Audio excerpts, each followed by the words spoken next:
ಪ್ರೇಕ್ಷಕರೆಲ್ಲರಿಗೂ ನಮಸ್ಕಾರ. ನವರಾತ್ರಿಯ 2ನೇ ದಿನದ ಶುಭಾಶಯಗಳು. ಬನ್ನಿ ಬ್ರಹ್ಮಚಾರಿಣಿ ದೇವಿಯ ಇತಿಹಾಸವನ್ನು ತಿಳಿದುಕೊಳ್ಳೋಣ. ನವರಾತ್ರಿಯ 2ನೇ ದಿನದಂದು ಬ್ರಹ್ಮಚಾರಿಣಿ ದೇವಿಯನ್ನು ಪೂಜಿಸಲ್ಪಡಲಾಗುತ್ತದೆ. ಬ್ರಹ್ಮಚಾರಿಣಿ ದೇವಿಯು ಪಾರ್ವತಿ ದೇವಿಯ 2ನೇ ಅಂಶ.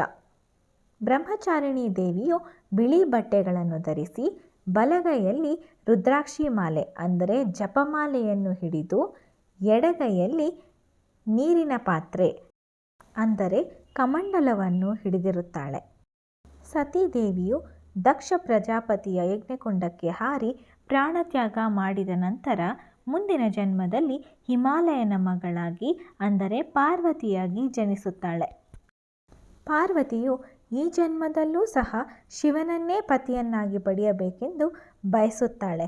ಆಗ ನಾರದ ಮುನಿಗಳು ಒಂದು ಕಠಿಣ ತಪಸ್ಸನ್ನು ಮಾಡಲು ಸೂಚಿಸುತ್ತಾರೆ. ನಾರದರ ಸಲಹೆಯಂತೆ ಪಾರ್ವತಿ ದೇವಿಯು ಸುಮಾರು 5,000 ವರ್ಷಗಳ ಕಾಲ ಕಠಿಣ ತಪಸ್ಸನ್ನು ಮಾಡುತ್ತಾಳೆ.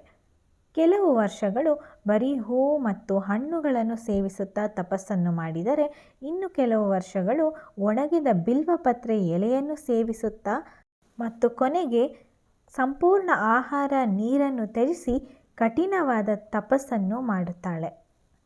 ಪಾರ್ವತಿಯ ಕಠಿಣ ತಪಸ್ಸಿಗೆ ಶಿವನು ಮೆಚ್ಚಿದರೂ ಸಹ ತನ್ನನ್ನು ಪರೀಕ್ಷಿಸಲು ಒಬ್ಬ ಸನ್ಯಾಸಿಯಾಗಿ ಬಂದು ಶಿವನನ್ನು ಟೀಕಿಸುತ್ತಾನೆ.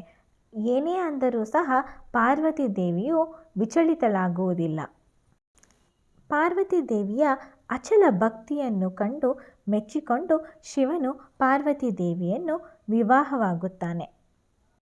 ಈ ಕಠಿಣ ತಪಸ್ಸಿನಿಂದಾಗಿಯೇ ಪಾರ್ವತಿಗೆ ಬ್ರಹ್ಮಚಾರಿಣಿ ಎಂಬ ಹೆಸರು ಬಂದಿತು. ಬ್ರಹ್ಮಚಾರಿಣಿ ದೇವಿಯನ್ನು ಪೂಜಿಸುವುದರಿಂದ ಜ್ಞಾನ, ಶಾಂತಿ ಮತ್ತು ಏಕಾಗ್ರತೆ ದೊರೆಯುತ್ತದೆ.